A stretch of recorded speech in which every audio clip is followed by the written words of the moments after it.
Hello everyone, বিভিন্ন জায়গায় হিংসাত্মক হতে পারে বা ব্যঙ্গাত্মক হতে পারে। তোমরা এই কথাটা ফেস করেছো যে নার্স করে কিছু হবে না, নার্সের বাজার চাহিদা টোটালি নেই।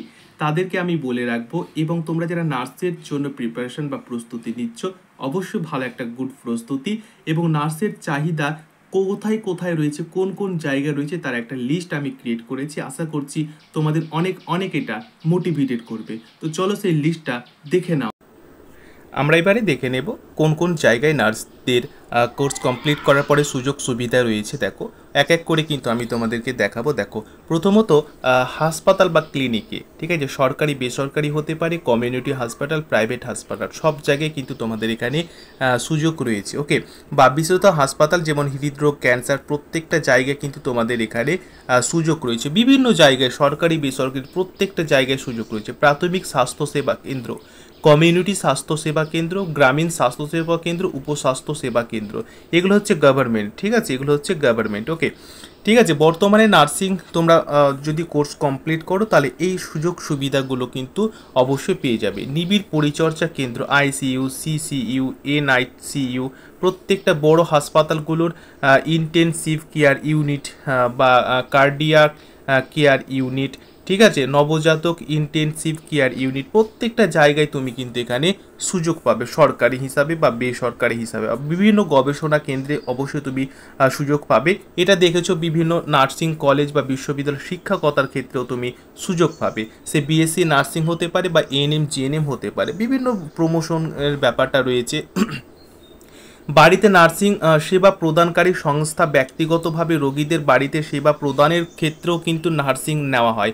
বিভিন্ন তোমাদের যারা আর্থিক থেকে সচ্ছল বিভিন্ন জায়গায় কিন্তু নার্সদের নেওয়া হয়। তবে ডিগ্রি থাকলে তো তাদেরকে নেওয়া হবে, ডিগ্রি না থাকলে তো নেওয়া হবে না, হ্যাঁ কি না।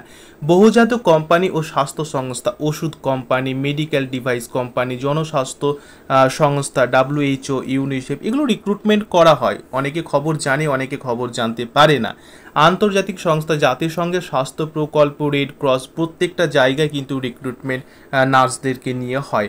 আর্মি প্রতিরক্ষা সেবা, অবশ্যই দেখো আর্মি বা বিভিন্ন প্রতিরক্ষা সেবায় কিন্তু নার্সদের রিক্রুট হয়।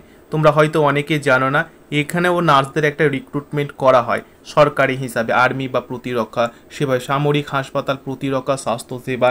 তবে মাঝে মাঝে কিন্তু রিক্রুটমেন্টটা পাবলিশ হয়, অনেকে জানতে পারে, অনেকে জানতে পারে না। তবে তুমি এএনএম জিএনএম বা জেন পাস বিএসসি নার্সিং যদি কোর্স কমপ্লিট করা থাকে তাহলে এই সরকারি ডিপার্টমেন্টে তুমি কিন্তু অবশ্যই অ্যাপ্লিকেবল হবে। ওকে, মাতৃত্ব বা শিশু স্বাস্থ্য কেন্দ্র, এখানে তুমি চান্স পাবে। ওকে, বা সরকারি স্বাস্থ্য সংস্থা হিসাবে বিভিন্ন জায়গায় তুমি এখানে চান্স পাবে।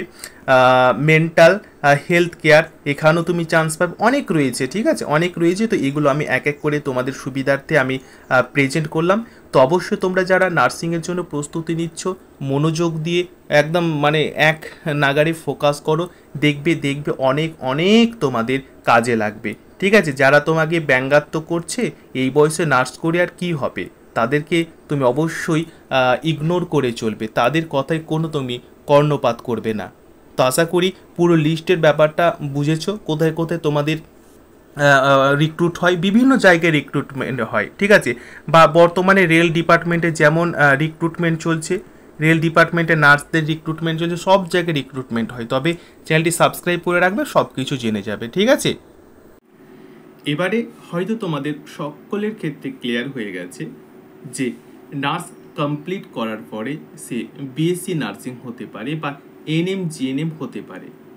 কোর্স কমপ্লিট করার পরে কেউ কিন্তু বসে থাকবে না। আমার আশেপাশে বন্ধু বান্ধবের মধ্যে যত আমি দেখেছি, কোর্স কমপ্লিট করার পরে কেউ কিন্তু আর বসে নেই। ঠিক আছে, বিভিন্ন সরকারি প্রতিষ্ঠানে সবাই কিন্তু প্রতিষ্ঠিত হয়ে আছে।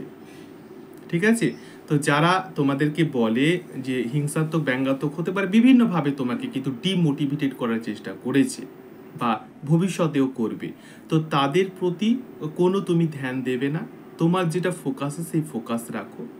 বর্তমানে কিন্তু নার্সিংয়ের চাহিদা প্রচুর আছে, কোন কোন জায়গায় রয়েছে আমি কিন্তু সেটা তোমাদের সকলকে বলে দিলাম। তাই তোমাদেরকে বলবো, এটা যেহেতু ইয়ারলি ওয়াইজ হয়, প্রতি বছরই হয়, যদি এক বছরে না পারো সেকেন্ড ইয়ারে তুমি ট্রাই করো, কিন্তু ট্রাই করতে থাকো।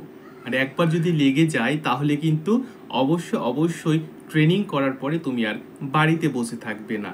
সে ইন্টারভিউয়ের মাধ্যমে হোক বা বিভিন্ন রিক্রুটমেন্ট তোমাদের প্রসেসিং হোক, বিভিন্নভাবে তোমাদের কিন্তু সিলেকশন হবে।